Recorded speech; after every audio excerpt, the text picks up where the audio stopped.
Hello there, this is Para from Team Paradox. Today I'm going to be profiling my Gearfried the Iron Knight deck. So let's get right into it. To begin, I play 3 Gearfried the Iron Knight. Obviously the card this deck is named after. 3 Blade Knight for destroying problematic face-down flip monsters and also becoming a 2000 attacker. 2 DD Assailant for getting rid of chaos monsters. 2 Kycoo the Ghost Destroyer for inhibiting the Chaos Engine, 1 Exiled Force, 1 DD Warrior Lady, and 1 Tribe Infecting Virus.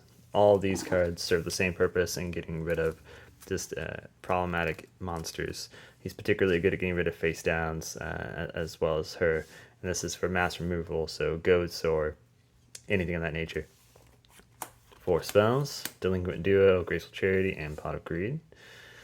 For back row destruction, I play Nobleman of Extermination. This card I feel is fairly underrated. You can use it and it targets a face down spell or trap on your opponent's side of the field. And if you destroy it, and if you do, remove it from play and move all copies of that from both players' decks if it was a trap. It still removes it from play even if it's a spell, you just don't remove all the other copies if it's a spell.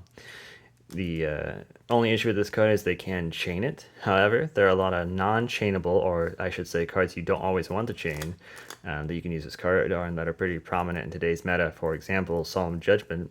They can activate it to negate this card, but if they do, they still pay half their life points. So essentially it becomes a burn card for half their life points, whatever it is at that time. And if they don't use it, then it removes all copies from their deck, and we don't play Solemn Judgment, so we're completely okay with that.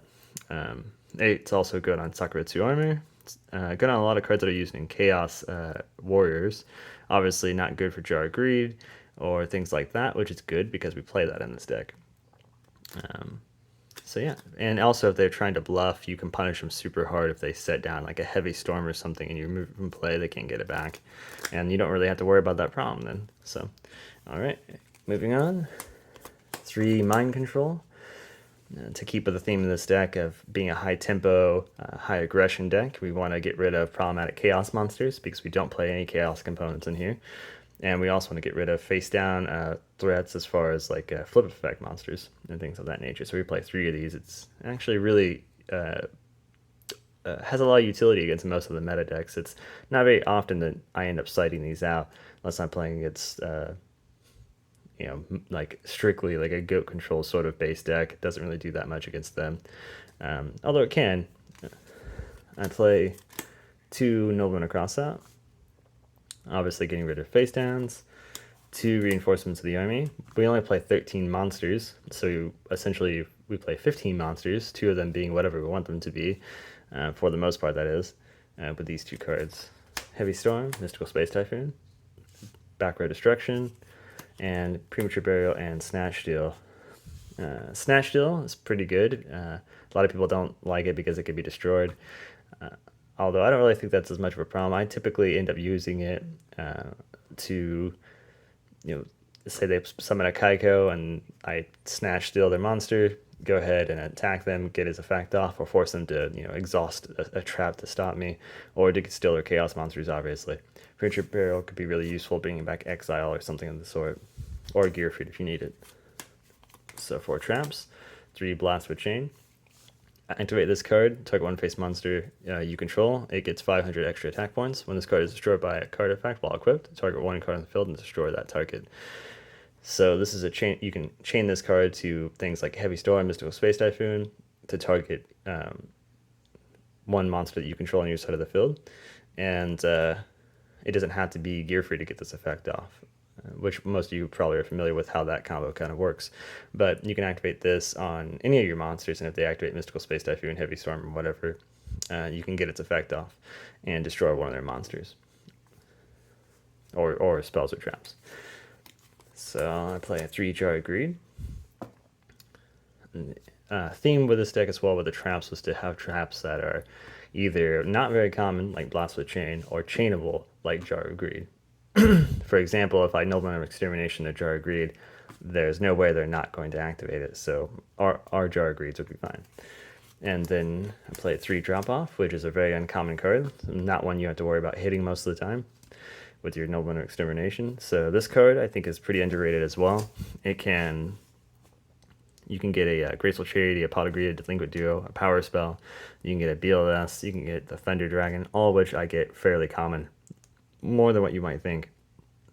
And you could just completely halt their tempo of their game, especially if they've already bricked.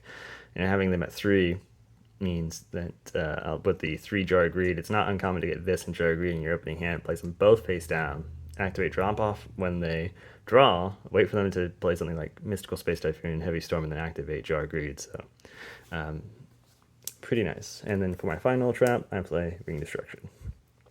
This is the only fear you really have of destroying or removing from play your own card. If you activate it on your opponent's face down, it happens to be Ring of Destruction and they don't have any targets. But that's pretty situational. It doesn't happen very often. And worst comes to worst, you remove from play 1 card. Not really a big deal. So when I made this deck, I wanted to make a deck that focused on not using Chaos monsters, not depending upon them. Although I do like Chaos decks quite a bit. I like the idea of making decks that don't revolve around them, and it can make decks a lot more viable if you splash them in, although I don't think it's necessary. In this format, you have so many reliable traps and spells that you can make so many different types, interesting types of decks work if you are willing to work with them. So I hope you like the deck profile. Please like and subscribe, and leave comments down below if you'd like for us to try something else out. In the future, I will make more playthrough videos with these decks, but I just haven't had a lot of time. But thank you for watching, and have a good day. Bye-bye.